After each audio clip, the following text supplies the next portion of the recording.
Well, I set out in my statement last week in Parliament the circumstances around the charges associated with my iPad, what caused that and what resulted in that, and the way in which I dealt with that at the time as well.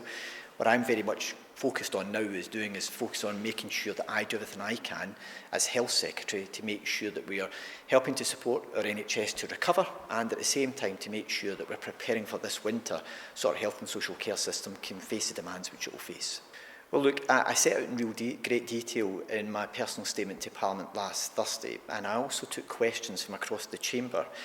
for a personal statement, which had never happened before as well, to allow MSPs to question me on the issue. I've also referred the matter into the Parliament's corporate body for them to determine whether they think there are any further issues that need to be investigated or considered, and if so, I'll fully comply with that, and it's down to the Parliament to determine whether they believe that's the appropriate thing to do. But I set out all of the circumstances and explained the way in which I'd handled it during the course of my personal statement last week. That's why I'm now focused on making sure that I do my job as Health Secretary in supporting our health and social care system in Scotland. But did you lie to journalists? Well, I set out my personal statement, the circumstances around the matter,